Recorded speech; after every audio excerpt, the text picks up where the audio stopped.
Hello, everybody. Welcome to our Teachers Appreciation Day Facebook panel. I'm Jack Wallace for our Future of Florida. I'm the West Central Florida organizer, so the Tampa Bay area.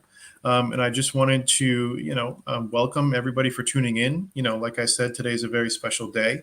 We're here to celebrate the Teachers Appreciation Day and just, talk about how much teachers do for families these past few years, or just in general, frankly. And especially the recent bills that have been going on in the Florida legislature, in the Florida Capitol, like the Stop Woke Act, and to the Don't Say Gay bill. Our teachers have been targeted and ridiculed, and more than appreciated. That's for sure. And this is just what we'd like to do today: is take a moment to highlight what teachers do for us, and how our state should better appreciate them. Right. I wanted to just take a second to thank our coalition partners who helped us put on this event today. That includes Diane, who's with Florida Now. If you want to just introduce yourself real quick, it would be very much appreciated. Diane Lebedeff. I'm the Secretary of Florida Now and the president of my local chapter, which is Pinellas County now. Thank you very much. We appreciate you being here. And then Brant, if you're the Dunedin High School teacher who's been under fire, by some people who unfortunately are weaponizing a lot of these bills that DeSantis and the rhetoric that DeSantis and the people in the state legislature have been putting into practice, whether it be in bills or sort of just rhetorically. But yeah, if you could please introduce yourself, we'd very much appreciate it. Hey, thank you so much, Jack. And thanks so much for everybody for being here. I know how busy we all are, but I know we're also fighting the good fight, and it means everything to know that we have allies, and that just makes such a difference. My name is Brant Robinson. I teach at Dunedin High School. I'm in my 25th year, about to finish my 25th year of teaching social studies. I teach African American history and world history. And, the easy overview is I'm just teaching history. But last summer, I addressed my local school board in June because we all have seen the scenes across the country of school board meetings where there's lots of angry, misinformed Americans. And the issue at the time, of course, was this false issue of critical race theory.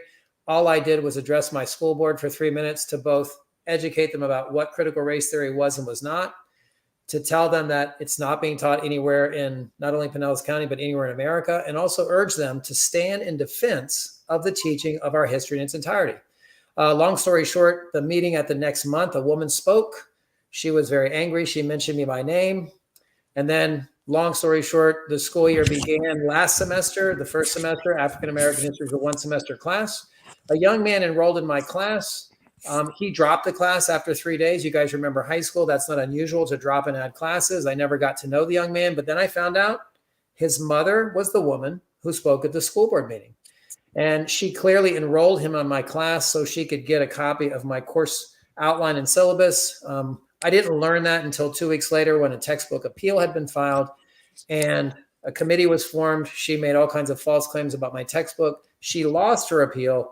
Then she filed what was called a formal records request. I had to submit every video clip, every handout, everything I use in my African American history class. She lost that appeal. And then what ended up happening was this came to the attention of the Tampa Bay Times education reporter, Eric Solacek.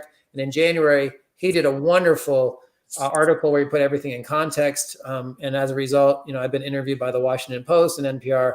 But what's most important is that none of this is about me. It's just, I'm just teaching history. So if this could happen to me, many other teachers will suffer in silence or feel that intimidation and either change their teaching or essentially cave to school boards that might not have the integrity that ours does. Yeah. Thanks for laying that out, Brant, because it's a really sort of powerful story of resistance, basically, against right-wing attacks on history, right? And this is something that we've seen across the United States over the past, I would say a long time, but certainly in Florida over the past, couple of years or so.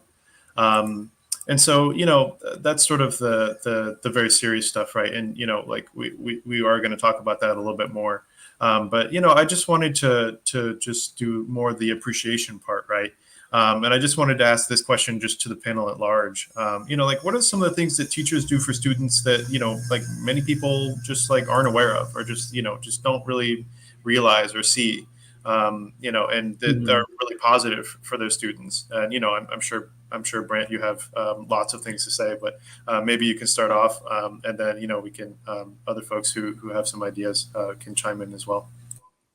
I appreciate it. I mean, I think the irony is that the pandemic has just ripped the scab off, and it's revealed how badly corroded so many of our institutions are. And what we all teachers would tell you, the reason we teach is so we can meet the human needs of our students. But as I was telling Diane yesterday, over the last 20, 25 years, our state and many other states have been hijacked by interests who essentially want to measure education by standardized testing. There's lots of money in that.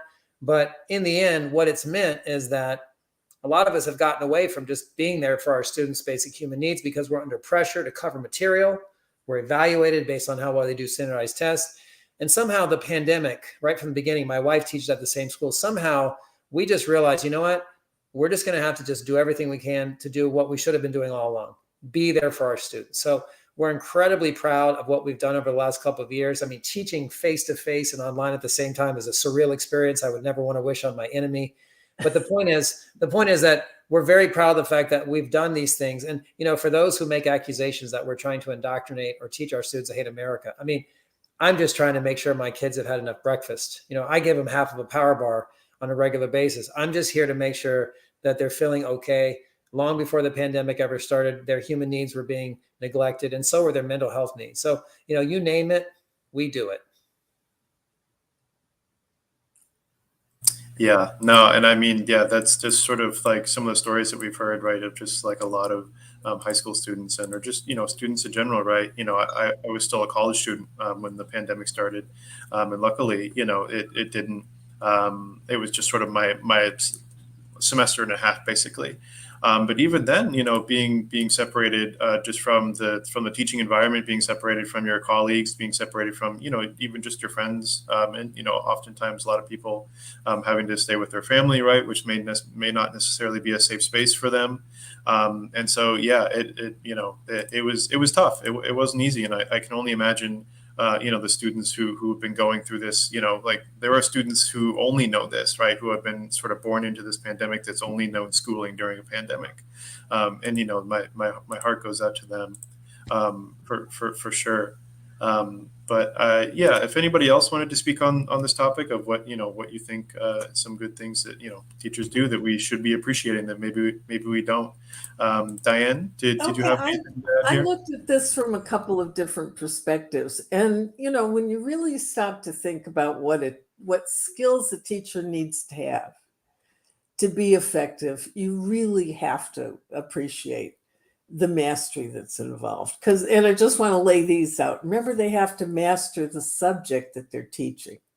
They have to manage the ability to communicate the knowledge to an individual. They have to master a group, which is the classroom, the dynamics, and they have to control what goes on.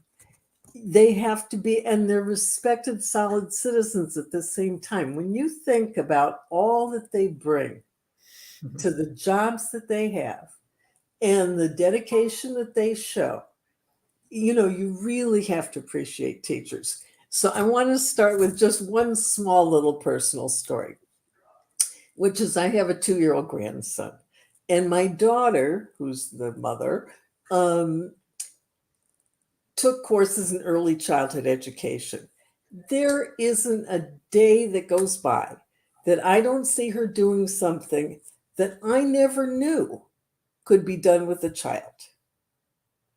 And she knows that because of the education courses she took.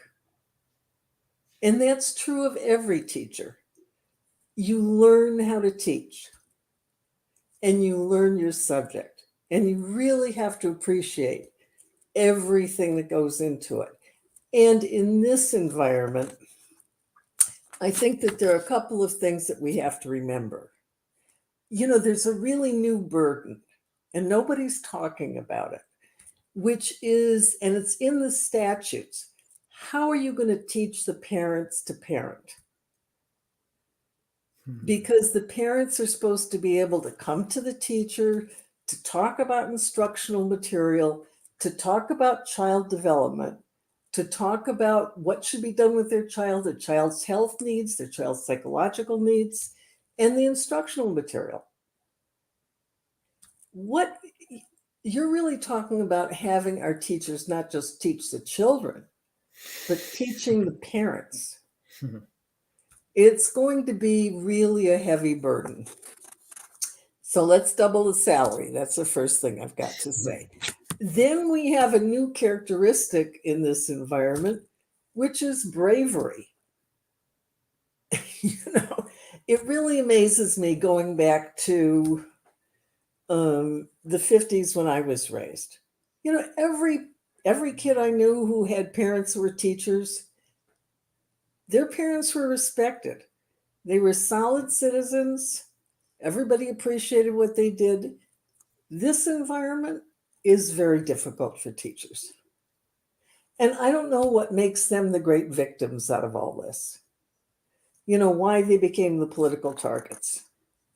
And then we have all of this new environment, which is not just COVID, but also political attacks. So I think we really, really have to appreciate everyone who's willing to be a teacher day by day.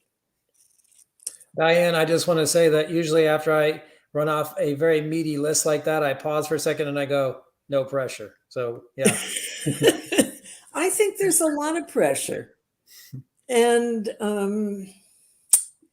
it's a distortion in the system that I hope will pass. But it's being encouraged. And it's being encouraged just for the sake of political dog whistles. It's not being encouraged because there's really anything wrong with their schools. The charter schools, none of the testing shows that they're doing better than the public schools. The public schools tend to do better on average in terms of education. So we just have a lot of political distortions in the system, which I don't think are doing the system any good. And I think we really have to appreciate, as I said before, and as this day marks, we really have to appreciate teachers. I just want to add on to something you said, Diane, but I really want to hear from Juan. But I want to say one thing about what you said, Diane, which is, I don't know if you guys heard, but only 3 days ago, NPR and Ipsos released a major poll. They had done a nationwide poll of parents across the country. And parents said 3 questions. Are you satisfied with your child's school?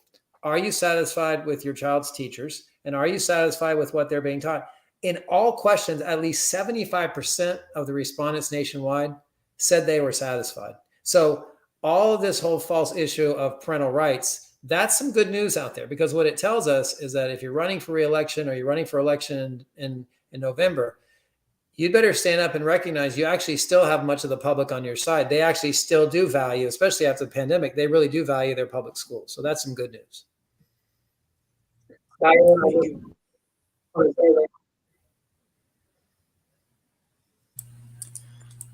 But yeah, no, that really important just to know that, like I sort of had an idea that that was probably the case, but it's good that we have some actual data to back that sort of stuff up, right? Because, I think people generally like their teachers and they love their schools. They love for what their teachers do for them, and with the relationships that they build, right? And I think that's reflected in that poll, like you said. I did want to talk about, Diane, you said something about how do we appreciate our teachers as we double the salary, right? And I think, I know that was sort of like halfway a joke, but also like halfway being serious. And I think that sort of centers in on the conversation of like pay equity, right? And sort of the wage gap. And, like teaching is still an industry, I guess, a field. I don't want to call it an industry, but it's a field with, a predominantly women workforce. And unfortunately, that also means that oftentimes it's a workforce that sees a lot of depressed like wages. Do you see that? I mean, I'm sure you do, but do you see that impacting the education field and, just sort of the future of teaching as well, when, people can't make enough money to survive, and especially by necessity it must, but just remember that there has been a culture wide across the United States, every unit of government, every state has basically starved its educational system. We used to have a system where, and it's not just inflation, because there have been studies by the Economic Policy Institute and other institutions about it. States used to support their state universities. You could go to a top-notch state university full-time, have a summer job and maybe a small job at night, and get through without being subjected to student debt. Now we have people who they could try all of those things on a daily basis, but they're still going to emerge with, say, $100,000 worth of debt. This is absolutely ridiculous, and it is absolutely because the states are not supporting their institutions. Now, if that's what's happening so clearly on a state level, that is also happening on local government in terms of support of the schools. I don't think the salaries have kept up with inflation. And I don't think the support of the schools has kept up with inflation, as they have added more and more burdens onto it. So it's a systemic problem, and everybody should go out and vote and ask how the people you're voting for supporting education. Well said. 100%. No, I was just gonna, second what Diane said. We need to double that salary, right? Triple that salary. I don't know if we crunch the numbers. There's a great Right. site. I think it's the Bureau of Labor Statistics, where you put in $1 on a given year and see what it's worth now. And I'm sure if we did that to teachers' salaries, that you would see clearly that we're underfunding. Yes, for sure. For sure. And I'm sure we don't have to tell you that, Brent, as being a teacher. I did want to just talk a little bit about the bills of self, right? The big ones, right? The Don't Say Gay and the Stop Woke Act. You're a teacher. You're on the front line. Like these bills have been passed, right? Have you seen an impact, I guess? Maybe if that's a silly question, maybe the question should more be along the lines of what has the impact been? I don't want you to not understand what I mean. Most of us are so busy in our classrooms that I don't think that the purpose of these bills was to per se intimidate teachers like me who've been teaching for many years. I think that these bills, first and foremost, were to appease a base of citizens who already believes that there's a deep state, who already believes that there is some kind of sinister indoctrination going on across the country. And I say this with tremendous respect for many of my citizens, but the vast majority of the people that have come after me and other teachers, they're grossly misinformed and undereducated about our nation's history. So in no way, shape, or form do I mean that this is not serious for us teachers. I think in a year, what we'll start to see is that you will start to see, remember, Jack, both of those pieces of legislation, the Stop Woke Act especially, embolden citizens to file lawsuits against their school systems if they believe that there are teachers and or schools that are either talking about the wrong subjects or bring up discussions about race. So perhaps we ought to wait and see what happens in a year. We will certainly start to see lawsuits being filed. And when that happens, school districts will have to appropriate a disproportionate amount more money for legal services because they'll have to prepare for the inevitable lawsuits that will come. So part of your question is so critically important, Jack.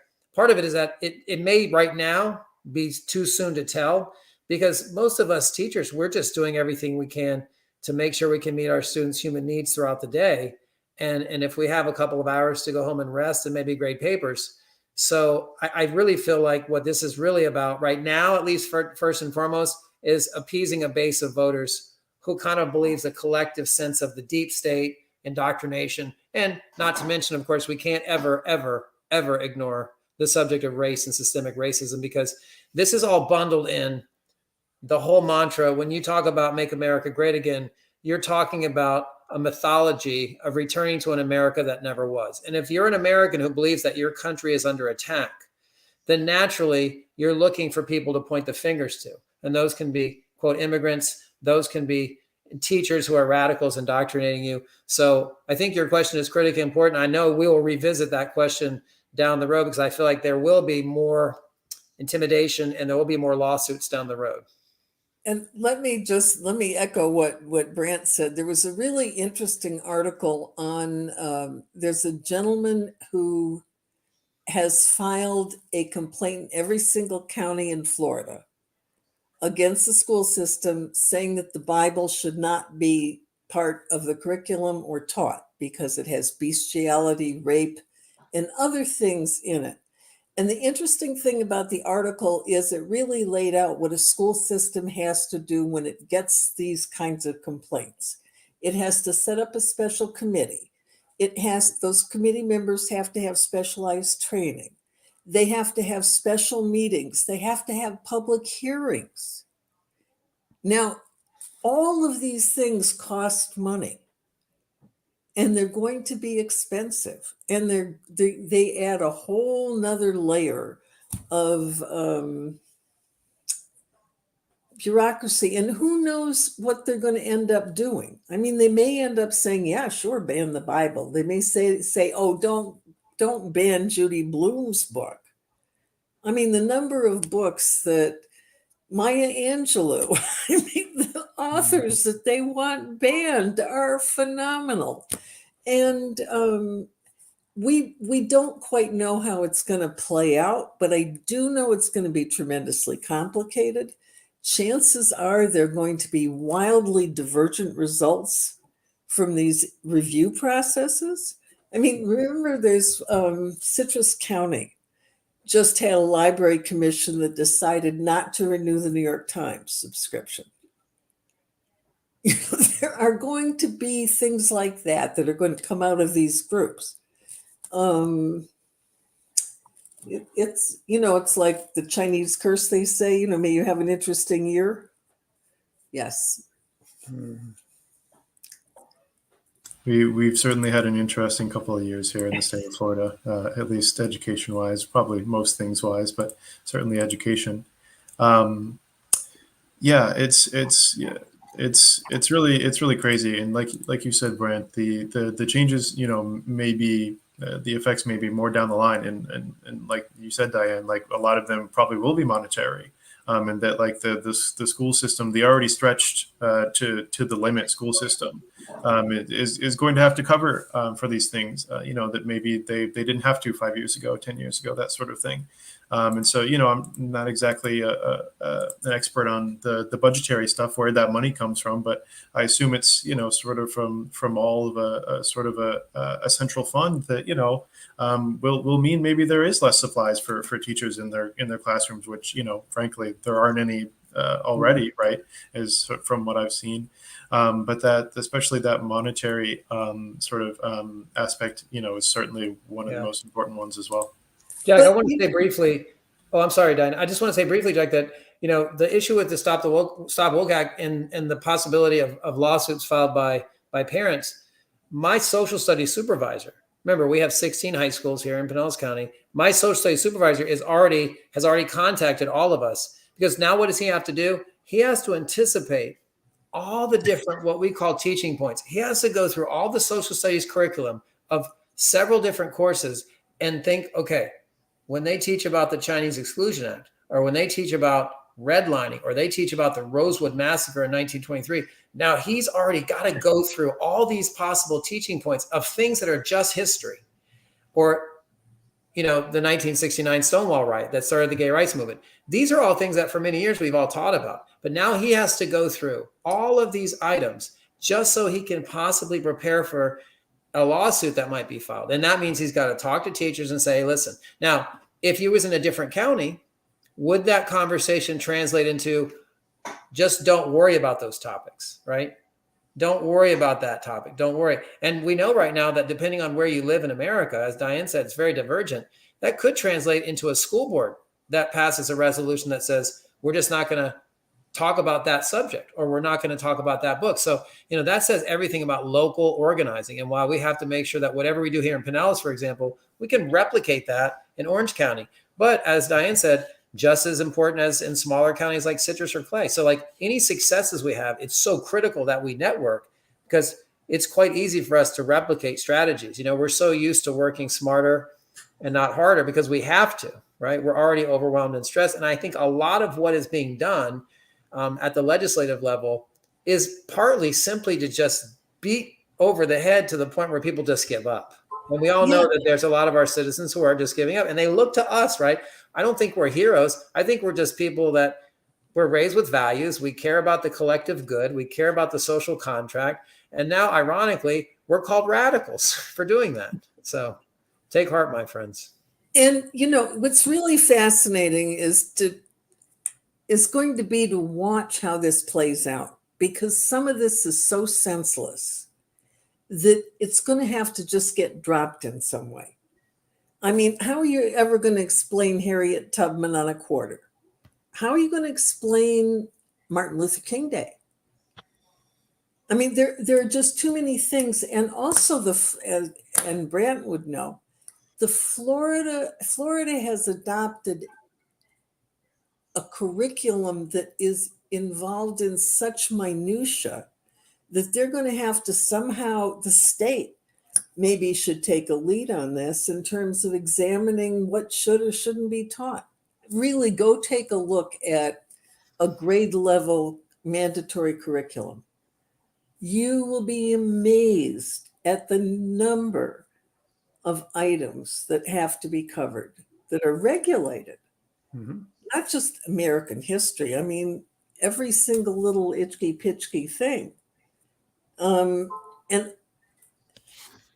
are they going to have to just drop it?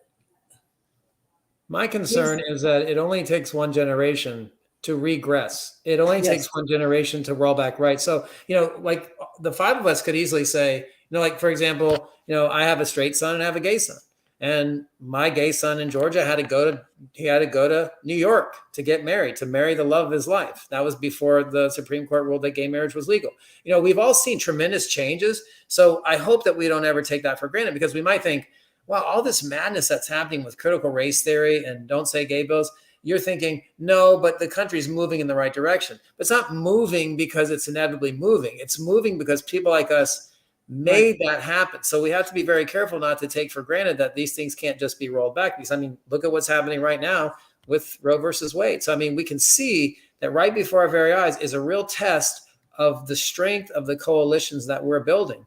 Because what's very easy to see is that it could, in one generation, you brought up parents, Diane, but remember, I'm old enough now, this is frightening, but I'm old enough now, like, the parents of my students are younger than me. So what if they didn't get a proper public education? And what if they weren't properly taught history? Well, they raised their children to not value history. And then within 25 years, you're seeing people saying we shouldn't teach about American history in its entirety. It seems surreal, but you've got to understand it's happening with deliberation. It's happening from people that are knowingly doing this because it benefits them.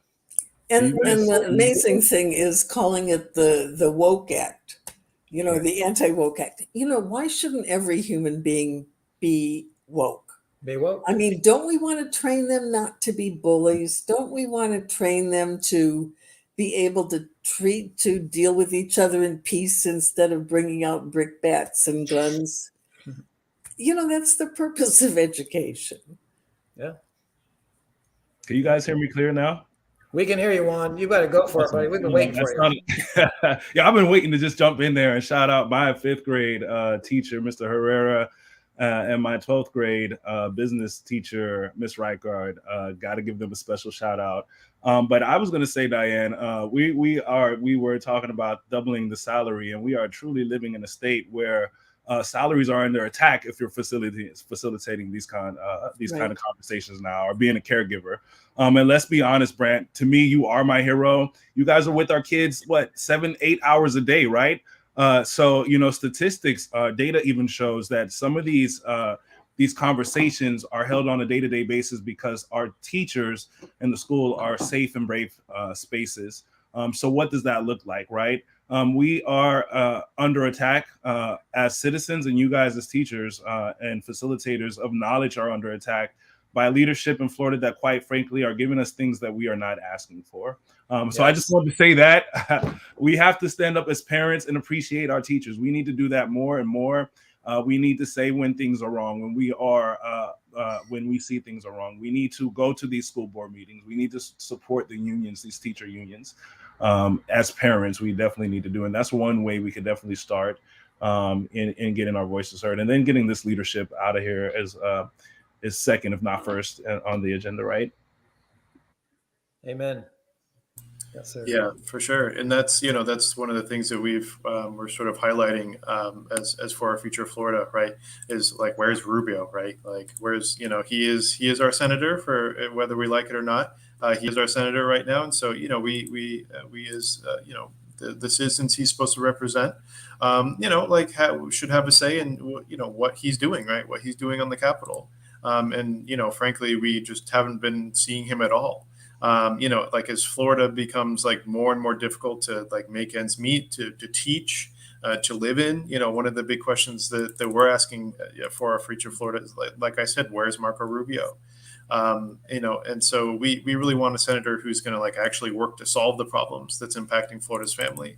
And I did just want to plug one of the events we're doing in the future, Tuesday, May 10th at 6:30 to 7:30.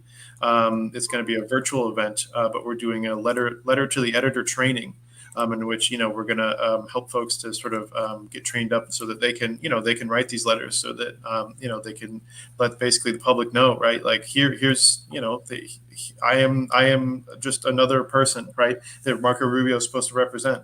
He's not doing what I want, right? Like there needs to be definitely a concerted effort to let the people in power know like what we want, and this is, I think, a really good way to do that. And so I think one of our folks will put that link in the chat if they haven't already. But yeah, much appreciated there. And I just wanted to open it up, I guess, to anything that's going on with Florida Now, or anything that you would like to talk about, sort of as we wrap up here at different events, or just sort of organizational things. Either Yeah, y'all. I'm sorry, Jack. I'm sorry to interrupt. I'm going to have to run in a minute because I've got. But there's something I want to say because I'm really so humbled to be in your presence and everything that you guys are doing.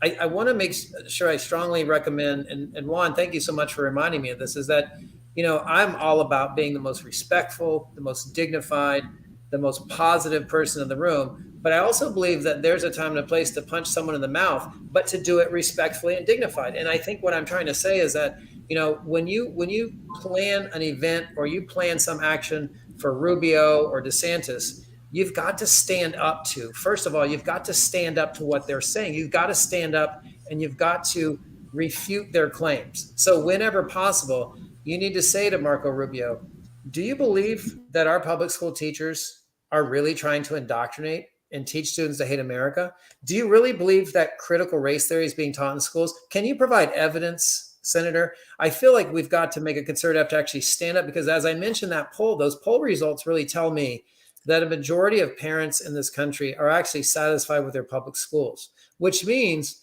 all the rhetoric of wrapping things up in this label of parental rights is only going to go so far.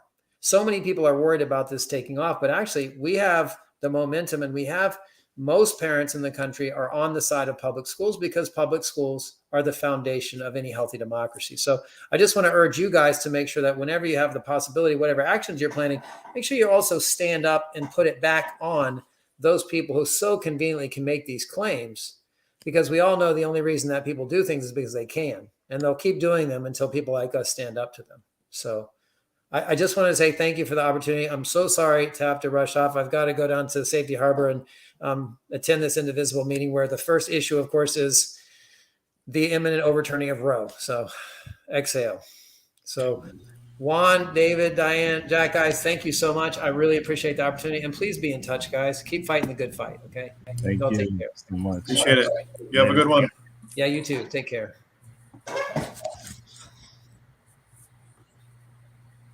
But yeah, the floor is all yours, Diane, if you'd like to talk about anything that Florida Now has going on, or any other sorts of organizations. Well, the big concern, of course, is what SCOTUS is going to do. And